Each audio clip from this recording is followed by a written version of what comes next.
Praise the lord. మనందరం ప్రతి ఏటా పామ్ సండే జరుపుకుంటాం కదా. కానీ మీరు ఎప్పుడైనా ఈ విషయాలను గురించి ఆలోచించారా? మొదటిగా, రాజులందరూ గర్వంగా గుర్రాల మీద వస్తుంటే లోకరక్షకుడు ఒక చిన్న గాడిద పిల్లను ఎందుకు ఎంచుకున్నాడు? దాని వెనుక ఉన్న అసలు రహస్యం ఏమిటి?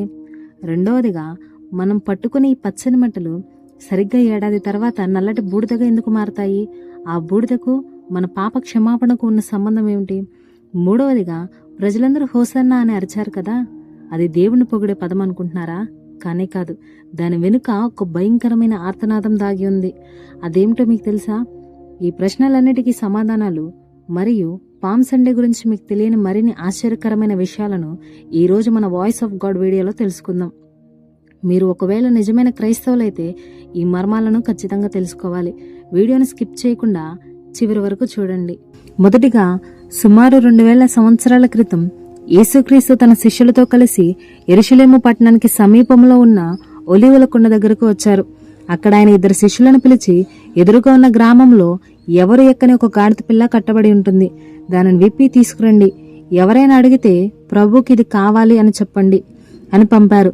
ఈ వాక్యాలను మనం మత్తయి సువార్త 21వ అధ్యాయం 1-3 వచనాల్లో చూడగలం. శిష్యులు ఆ గాడిద పిల్లను తీసుకురాగా దానిపై తమ వస్త్రాలను పరిచారు. యేసు దానిపై కూర్చొని యెరూషలేములోనికి ప్రవేశిస్తుంటే వేలాది మంది ప్రజలు తండోపతండాలుగా వచ్చారు. తమ బట్టలను దారిలో పరిచారు. ఖర్జూర మట్టలను చేత పట్టుకుని, హోసన్నా జయం, దావీదు కుమారునికి జయం, ప్రభు పేరిట వచ్చువాడు స్తుతింపబడును గాక అని కేకలు వేశారు. ఇక్కడ మనం గమనించాల్సిన ఒక అద్భుతమైన విషయం ఉంది. జకర్యా ప్రవక్త 500 సంవత్సరాల క్రితమే నీ రాజు దీనుడై గాడిదని ఎక్కి వచ్చుచున్నాడు అని జకర్యా గ్రంథం 9వ అధ్యాయం 9వ వచనంలో చెప్పాడు.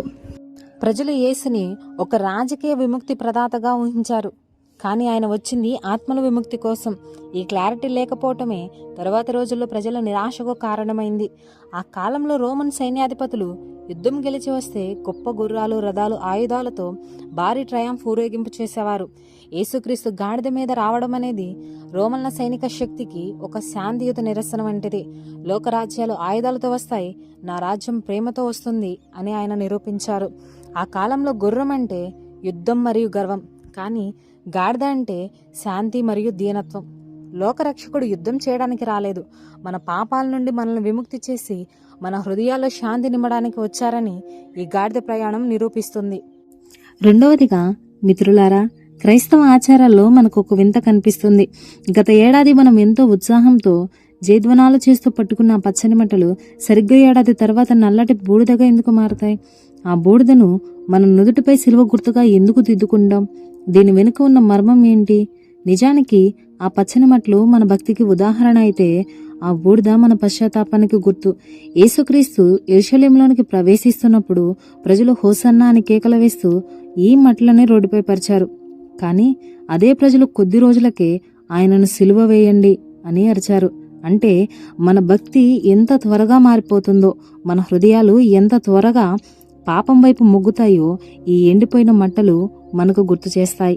ఇక ఆ బూడిదకు మన పాప క్షమాపణకు ఉన్న సంబంధం గురించి మాట్లాడితే, బైబిల్ గ్రంథంలో బూడిద అనేది దీనత్వానికి చిహ్నం. బైబిల్లో మనం చూసుకున్నట్లయితే ఆదికాండం 3వ అధ్యాయం 19 ప్రకారం, నీవు మన్నై ఉన్నావు, తిరిగి మన్నైపోదువు. ఈ బూడిద మనకు మన మరణాన్ని, మన అల్పత్వాన్ని గుర్తు చేస్తుంది. దేవుని ముందు మనం ఏ పాటి వారమని మనల్ని మనం తగ్గించుకోవటమే దీని ఉద్దేశం.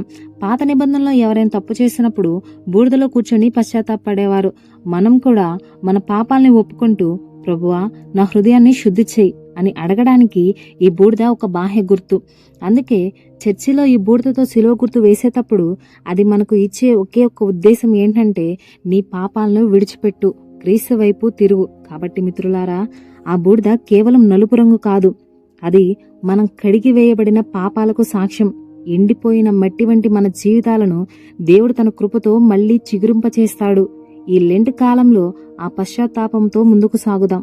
మూడవదిగా, ప్రజలందరూ హోసన్నా అని అరిచారు కదా, అది దేవుణ్ణి పొగిడే పదం అనుకుంటున్నారా? కానీ కాదు. దాని వెనుక ఒక భయంకరమైన ఆర్తనాదం దాగి ఉంది. అదేంటో మీకు తెలుసా? నిజానికి హోసన్నా అనేది హెబ్రీ పదం. దీని అర్థం ఏంటో తెలుసా? ఇప్పుడే మమ్మల్ని రక్షించు, సేవ్ అస్ నౌ అని. అవును, అది స్తుతి కాదు, అది ఒక ఆర్తనాదం. ఆనాడు ఇశ్రాయేలీలు రోమన్ల క్రూరమైన పరిపాలనలో నలిగిపోతున్నారు. వారి పన్నులు, వారి హింస భరించలేక ప్రజలు విసిగిపోయారు. సరిగ్గా అదే సమయంలో యేసుక్రీస్తు గాడిద పిల్లపై వస్తుంటే ప్రజలు ఆయనను ఒక రాజకీయ విముక్తి ప్రసాదించే రాజుగా చూశారు. అందుకే వారు అరిచిన ఆ హోసన్న వెనుక ఉన్న అస్సలు ఉద్దేశం ఇది: ప్రభువా, ఈ రోమన్ల బానిసత్వం నుండి మమ్మల్ని విడిపించు, మా కష్టాల నుండి ఇప్పుడే మమ్మల్ని రక్షించు, మాకు ఈ లోక సంబంధమైన విజయాన్ని ఇవ్వు. కానీ ఇక్కడ ఒక పెద్ద ట్విస్ట్ ఉంది. ప్రజలు తమ శరీరానికి విడుదల కావాలని హోసన్నా నరిచారు, కానీ యేసుక్రీస్తు వచ్చింది మాత్రం వారి ఆత్మల పాపం నుండి విడుదల ఇవ్వడానికి. ప్రజలు ఒక దేశాన్ని జయించే రాజు కోసం చూశారు, కానీ యేసు మరణాన్ని జయించే రక్షకుడుగా వచ్చారు. అందుకే కొద్ది రోజులకే వారు అడిగిన లోక సంబంధమైన విడుదల దొరకలేదని తెలిసి అదే ప్రజలు హోసన్నా అన్న నోటితోనే ఆయనను సిలువ వేయండి అని అరిచారు. ఎంతటి విచిత్రం కదా! పామ్ సండే గురించి మనకు తెలిసింది చాలా తక్కువ, కానీ ఇందులో దాగి ఉన్న నిజాలు తెలిస్తే మీరు షాక్ అవుతారు. మొదటిగా గొర్రె పిల్లల దినోత్సవం. ఇది చాలా మందికి తెలియని చారిత్రక విషయం. యూదుల సంప్రదాయం ప్రకారం పస్కా పండుగ కోసం వేలాది గొర్రె పిల్లలను బెత్లెహేము నుండి యెరూషలేమునకు అదే రోజున తీసుకొచ్చేవారు. ఒక పక్కన బలి ఇవ్వడానికి గొర్రె పిల్లను ఊరేగింపుగా వస్తుంటే, అదే సమయంలో లోక పాపమును మోసుకెళ్లే దేవుని గొర్రెపిల్ల అంటే యేసుక్రీస్తు కూడా పట్నంలోనికి ప్రవేశించారు. ఇది యాదృచ్ఛికం కాదు, ఒక దైవ ప్రణాళిక. రెండవదిగా 2 సమూహాల సిద్ధాంతం. మొదటి సమూహం ఆదివారం నాడు యేసుని ఆహ్వానించిన వారు, గలిలయ నుండి వచ్చిన యాత్రికులు మరియు ఆయన శిష్యులు. వీరు యేసు చేసిన అద్భుతాలను చూసి ఆయనను రాజుగా భావించారు. రెండవ సమూహం శుక్రవారం నాడు సిలువ వేయండి అని అరిచినవారు, యెరూషలేములోని స్థానిక నాయకుల ప్రభావంలో ఉన్నవారు. ముఖ్య విషయం ఏంటంటే, ఆదివారం జేకొట్టిన వారే శుక్రవారం తిట్టలేదు. అది వేరువేరు సమూహాల మధ్య జరిగిన అభిప్రాయ భేదం అని కొందరు చరిత్రకారులు చెబుతారు. మూడవదిగా ప్రపంచవ్యాప్త వింత ఆచారాలు. ఫిన్లాండ్లో ఇక్కడ పిల్లలు విచేస్లాగా ముస్తాబై ఇంటింటికి వెళ్లి స్వీట్లు అడుగుతారు. బల్గేరియాలో దీనిని ఫ్లవర్ సండే అంటారు. పువ్వుల పేర్లు ఉన్నవారు ఆ రోజు ప్రత్యేకంగా పండగ చేసుకుంటారు. మూడవదిగా నెదర్లాండ్లో పిల్లల కర్రలకు రొట్లు, స్వీట్లు అలంకరించి ఊరేగింపుగా వెళ్తారు. చూశారుగా ప్రియులారా, పామ్ సండే అంటే కేవలం చేతిలో మట్టలు పట్టుకొని వీధిలో తిరగడం కాదు. అది మన హృదయ రాజ్యంలోనికి ఆ దేవుణ్ణి ఆహ్వానించడం. ఆ రోజు ప్రజలు తమ వస్త్రాలను దారిలో పరిచి ఆయనకి ఎలాగైతే గౌరవం ఇచ్చారో, ఈ రోజు మన పాపాలని, గర్వాలని, లోక ఆశలను ఆయన పాదాల చెంత పెట్టి ఆయన్ని ఆహ్వానిద్దాం. ఈ మట్టల ఆదివారం మీ జీవితాల్లో ఒక కొత్త ఆశను, దేవుని శాంతిని నింపాలని నేను మనస్ఫూర్తిగా కోరుకుంటున్నాను. ఈ వీడియోలోని ఏ నిజం ఎక్కువగా మిమ్మల్ని ఆశ్చర్యపరిచిందో కింద కామెంట్ సెక్షన్లో తప్పకుండా తెలియజేయండి. అలాగే ఈ విలువైన సమాచారాన్ని మీ స్నేహితులకు, కుటుంబ సభ్యులకు షేర్ చేసి వారిని కూడా ఈ ఆధ్యాత్మిక ప్రయాణంలో భాగస్వాములను చేయండి. మరిన్ని బైబిల్ మర్మాల కోసం, ఆత్మీయ సందేశాల కోసం మన వాయిస్ ఆఫ్ గాడ్ ఛానల్ని ఇప్పుడే సబ్స్క్రైబ్ చేసుకోండి. వచ్చే వీడియోలో మళ్ళీ కలుసుకుందాం. అంతవరకు దేవుని కృప మనందరికి తోడైండును గాక. ఆమేన్.